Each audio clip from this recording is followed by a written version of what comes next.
views and opinions expressed in this program are those of the participants and do not necessarily reflect the views of BronxNet or the program underwriters.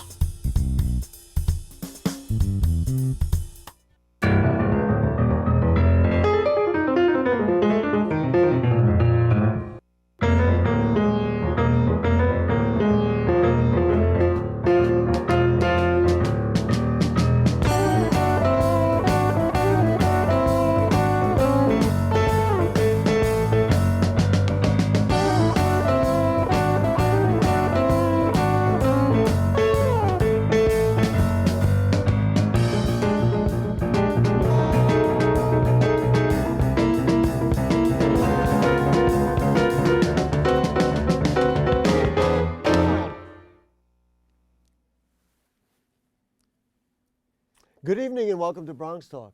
First opened to traffic in 1909, for generations the Grand Concourse was indeed grand. At one time, a date at the Lowe's Paradise on the Concourse, combined with a stop at Crumb's ice cream parlor, was considered to be the height of class in the Bronx. But over the years, while once an iconic feature of the Bronx, some say that this 4-mile stretch of a 6-lane roadway that's separated by, count 'em, 3 dividers has outlived its efficiency. In fact, since 2012, 13 people have been killed and more than 1,000 people have been injured on the Grand Concourse. In addition, many believe the Concourse does not adequately serve the needs of drivers, pedestrians, bicyclists, and the businesses and residents that line it. In September, Bronx City Council members signed on to a project called Complete the Concourse, which is being led by Transportation Alternatives. And the idea is to bring a so-called complete street to the Grand Concourse that will mean traffic calming measures, protected bike lanes, curb extensions, dedicated bus lanes, and other life-saving features. Tonight we'll examine those features, talk about the considerations in making them happen, as well as try and project a vision of what the Concourse might ultimately become. If you have questions or comments about the project or want to weigh in about the Grand Concourse, send an email to us at bronxtalk@bronxnet.org or post it on our Facebook page, and we'll read them on the air during a future edition of our program. For the here and now, from the Bronx Activist Committee of the aforementioned Transportation Alternatives, Amaryl Hamer, good evening, thank you for joining us.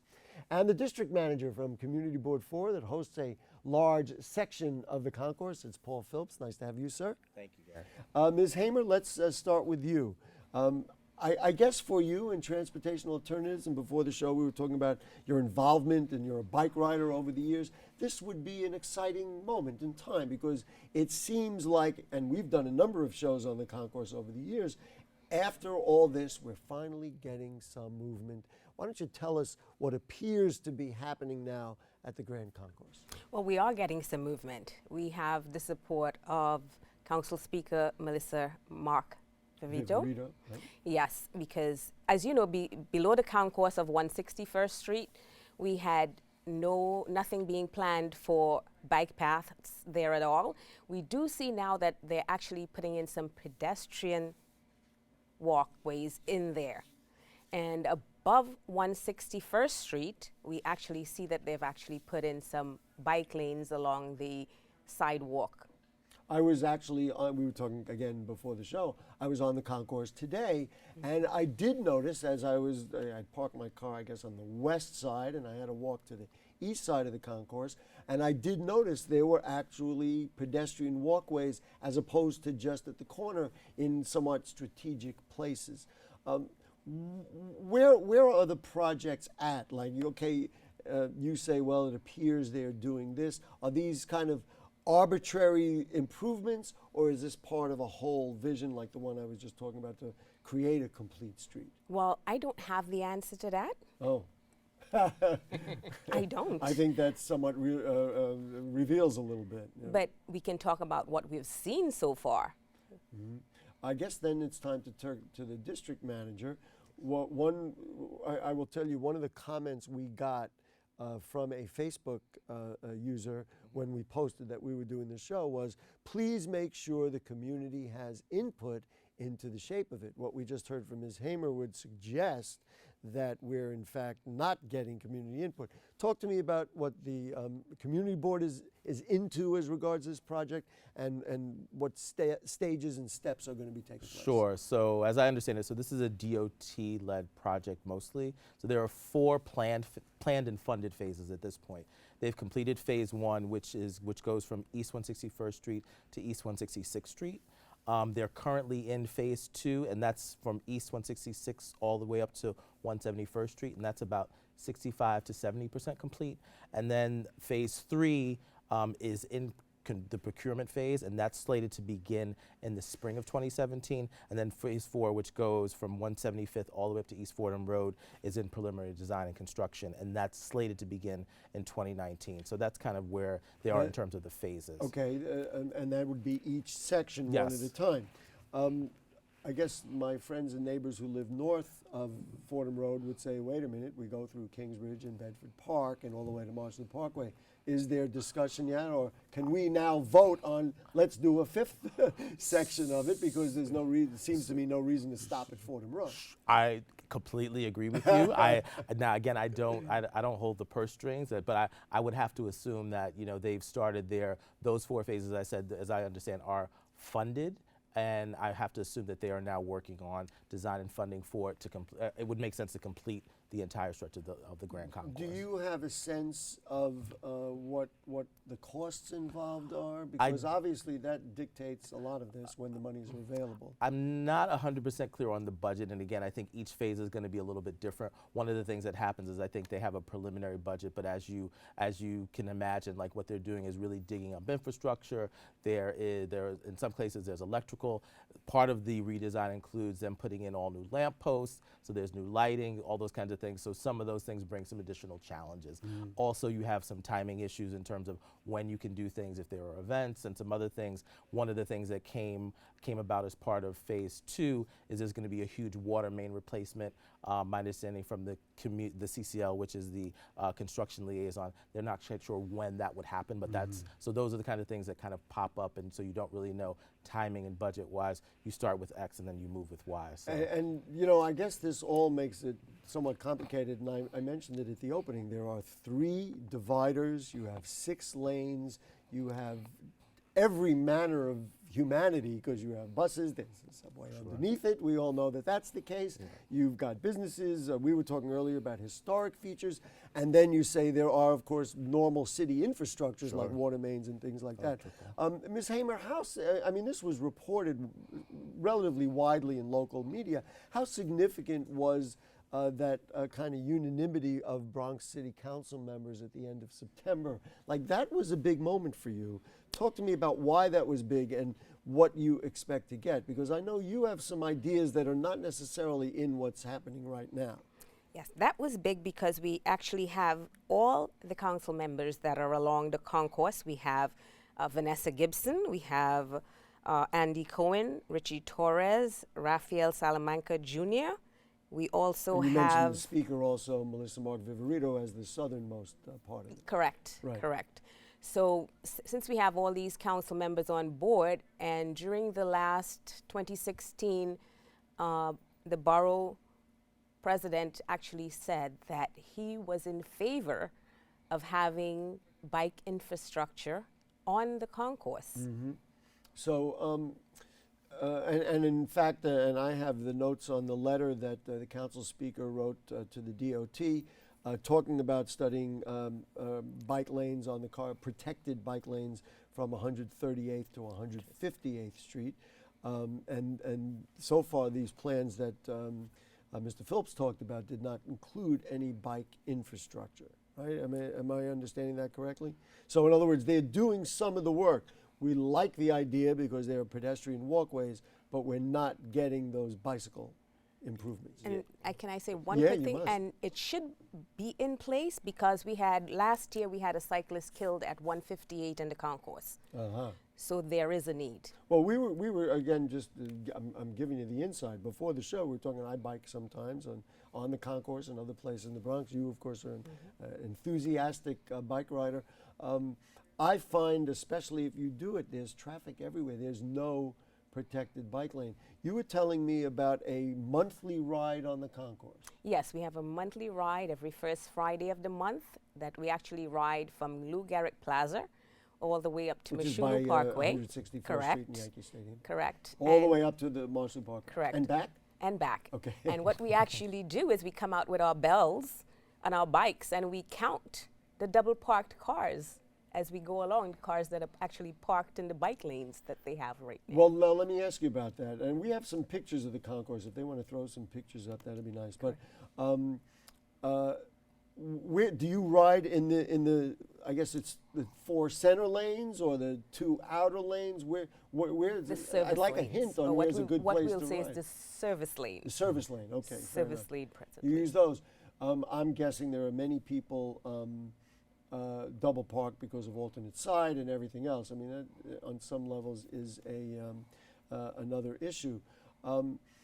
How treacherous is it? Because I find as an individual rider, it is treacherous to try and navigate that because there's cars everywhere. What about for you folks? Is it difficult? It's not. It's quite difficult trying to ride the concourse. You have the double parked cars.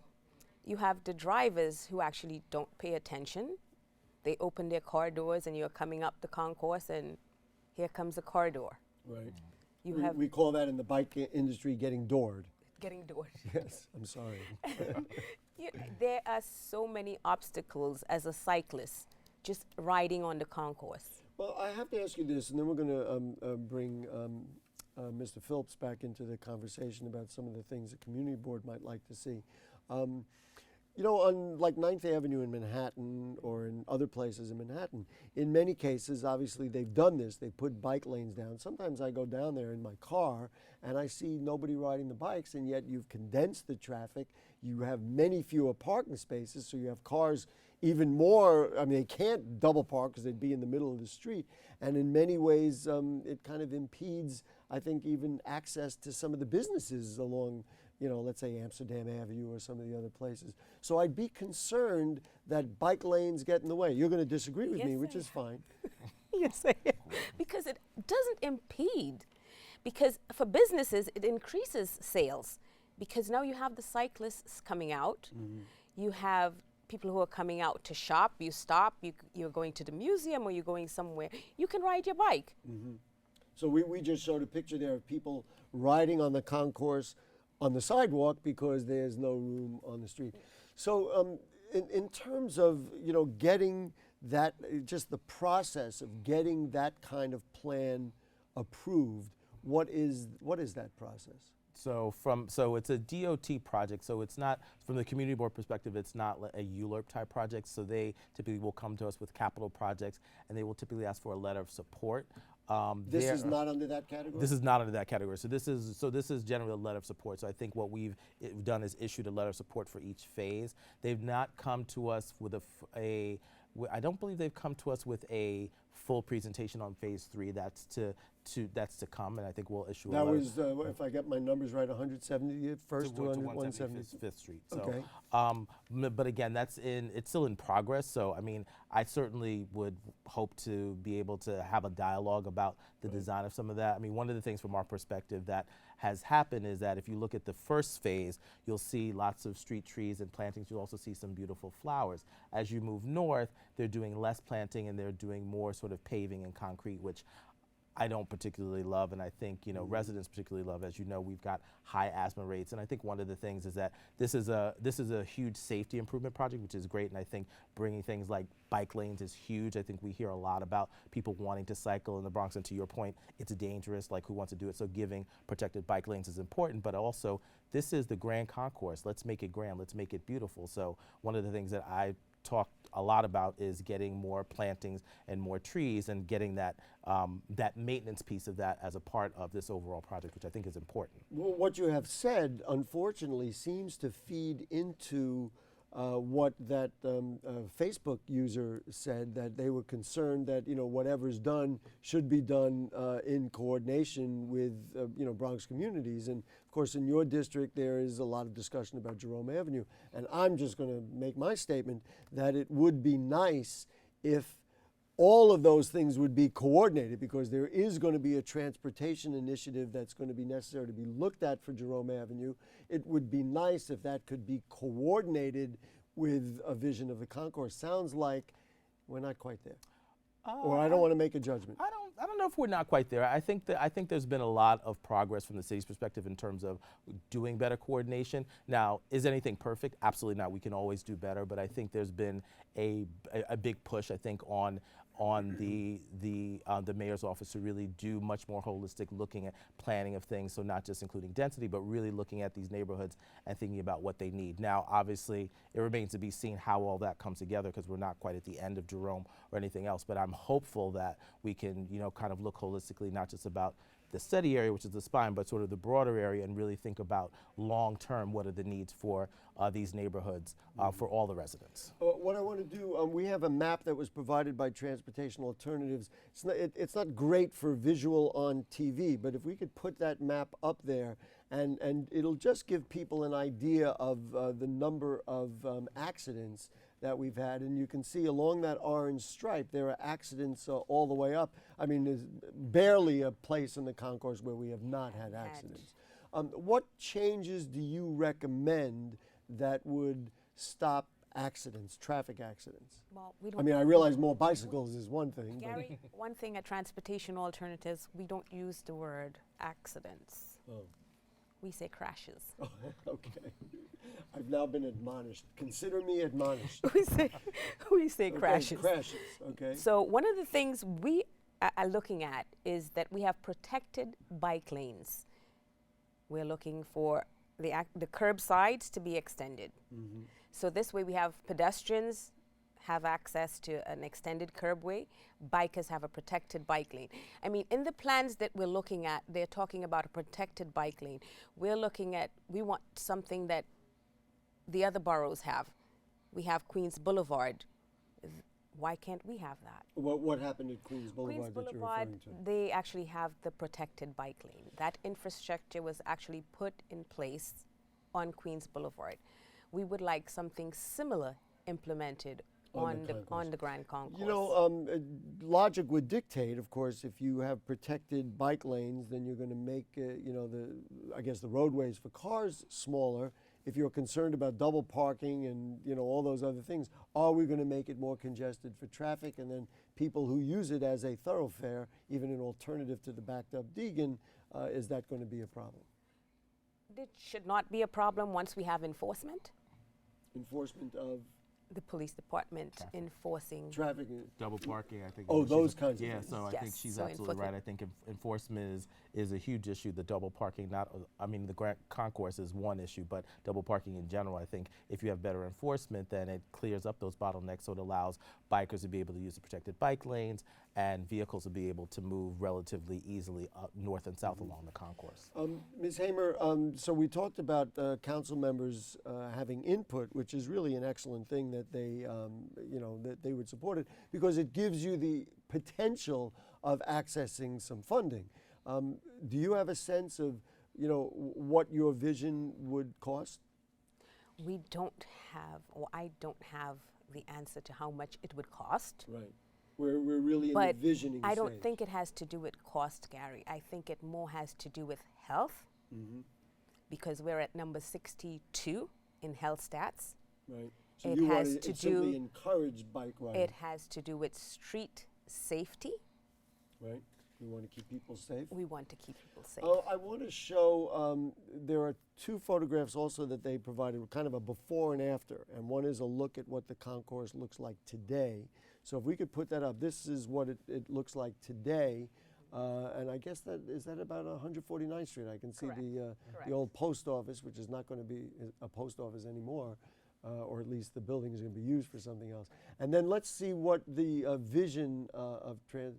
Now, so can you describe, Ms. Hamer, what it is that we're looking at over there? This is a proposed vision. You'll have to look this way so we get you on the audio. Go ahead. That's a proposed vision that we have. Okay. It's not an actual, we're just letting the DOT know this is an idea of what we would like done on the concourse. What people can see, I guess on the far left side in the red, that would be a bike lane, Correct. right? It looks like they would be talking about eliminating in some part a large part of the service road. Is that what would happen? Well, we're going to have a protected bike lane. I mean, a protected bike lane, bus lanes, Right. and that's some of the stuff that we're asking for in those plans. Right, and larger pedestrian areas. I presume that's what we're talking about. There are a number of organizations, and I've got just some information here. More than 3,300 Bronxites have signed to complete the Concourse petition, so that's a start. But Bronx Health Reach, Bronx Works, Bronx Museum of the Arts, and the Riders Alliance are all part of this. I'm going to ask you both the same question because he's, a representative in part of government, so to speak. So I'll ask you, describe to me a process here that would lead us from, where we are today to the vision of what you'd like to see. How do you see this going down? Like if transportation alternatives had its, well, of course you'd do this, but in reality, if you had your way, how do you see this going down? Like what process do you see? Well, now that we have the support of all the council members, council speaker, we're hoping that with that support, that the DOT will take a look again at the plans that they have for phase 1 and phase 2, and even revisit their design of the streets and include the protected bike lanes and increase the curbs. Jay, I wonder, I'm thinking out loud, and as I've said, we've covered this subject a number of times on the program. One would think before they started any of that work, they would do it all at once. But how do you see, and you're involved in these kinds of things, what would be a good process that would be able to incorporate the vision of these? I'm trying to lay it out so we make it happen here. These organizations to get to a point where we could do it, or is this kind of like we hope that they'll do it? I mean, in an ideal process for me, again, my planning background kind of supersedes like my thinking, but I would love to see. I would love to see a lot more outreach to the broader community, because I think a lot of times there may be 1 or 2 meetings for things, and people may or may not be able to participate in those. But Community District 4, for example, it's 144,000 people. That's a lot of people, and that's just my district. And you go north to 5 and to 7, so you've got a lot of people that are impacted by the things that are going to happen here. So I would like to see the city do a better job of doing outreach and getting input from everyone, and then really hunkering down and like looking at some options for plans. Not to say that they haven't done some of that, but I think to Ms. Hamer's point, it would be nice for them to revisit some of these things. My thing is, even if something is done, that doesn't mean that you can't alter or change things. The roadway has been identified by Mayor de Blasio as one of the Vision Zero great streets and as a priority corridor, and I'm assuming that's why some of the work is already ongoing. Are you satisfied with the way that these first improvements are going? I mean, and I don't necessarily want to get you in hot water. No, but listen. I think generally speaking, listen. Generally, we are happy to see investment being made and focus on the Grand Concourse. I think people have been asking this for a very, very long. Ask for it? Oh yeah, I think they've been asking for it for a very, very long time. So I think people were happy to see some focus there. Can it be better? I think absolutely. I think Ms. Haber pointed out some very good things about extending the curbs, and I think bike lanes are huge. A lot of people cycle in the Bronx. They cycle from other boroughs into the Bronx, and we want to open that up to people. And it's really important she said #not62. We have to do everything that we possibly can to go from 62, even if from 62 to 59, to do that. We all would want to see that. So everything that we can do, we should do. Can I just say one thing to add to that, Paul? Ask him a very leading question. You asked for some data, and we actually go out there once a month. Actually, that's the 3rd Thursday of every month. Okay. We go out and we pick strategic points along the concourse, and we reach out to the community, asking them if they would be interested in having bike infrastructure, the curbs, the protected bike lanes, and that's where all our signatures. So if they look at all the petitions that we get signed, well, now, the so signatures is my that we number have, that I have 3,300, is that not correct, or there's more? there should be more. Okay. That's All right, out of that writing. And your sense is that people are saying they want more bike lanes. Now, Correct. Okay, so now I'm going back to our district manager, and I'm going to say, you know what? If there are people who are double parking, that means there are cars in that area. That means there are people who use their cars, maybe use them for work or for recreation or for whatever they have. They don't have places to park them. We can do enforcement. I'm wondering, and you probably have to go like this to your co-guest here, and say, well, wait a minute, aren't there people who own cars who are going to say, you know what, I like the bike lanes and I want us to be healthier, but I have a car, and if you keep moving me off there, I got no place to put it, and then maybe I got to move and find another place to live. I mean, I suppose that's a possible scenario in someone's thinking, but I think in general, I think we do a lot of focus, and we kind of gear toward the vehicles. I'd like to see a little bit more toward the pedestrian and toward bikers. I think getting people out of their cars and either walking or taking bicycles is important. But I do see your point. But I will say about the double parking is illegal. So you shouldn't be double parking. Right. You should be parked legally so that everyone has full access to the street, whether it's pedestrians, other vehicles, or bicycles. So Part of that, and I don't want to say all of it, part of that is because of alternate sides or the middle of the day. It's but I'm sure if you ride on weekends or other times, you'll find it as well. People who are interested in this, they can meet with you. I guess it's every third Wednesday of the month. Talk to me about that, Every right? third Wednesday. This is the Transportation Alternatives Bronx. Activist Committee. Correct. Okay? And we meet every third Wednesday of the month at the Bronx Museum at 6:30 p.m. And so this is for people who are watching us right now and want to participate in Come the on dialogue, out. especially because it seems to one of the themes that has emerged is that maybe we need a little more input from Bronxites, and we're hoping to reach the DOT, and this would be a way to do that. Yes. So we ask them to please come out and join us, and you can talk about whatever you see as far as traffic issues that you have on the Bronx, especially on the Concourse. And also, I wanted to talk about Boogie on the Boulevard that we have, which Gotta do people it come very out, quickly 'cause they we're come almost out and done. enjoy having that fresh air, have That's their kids Sundays in and the the summertime, Sundays during right? the summer. You would like to make that more often, I'm assuming. More often. All right, they're all waving at me to wrap it up. We thank you so much, Paul Phillips Thank from you. Community Board 4, Avril Hamer from Amaral Hamer, I'm so sorry, from Transportation Alternatives.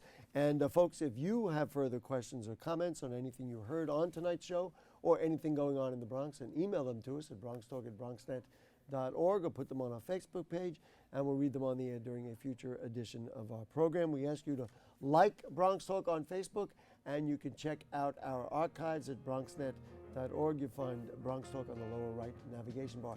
Now, next week, a big show for us. The guest will be the Speaker of the New York State Assembly. It'll be Carl Hastie.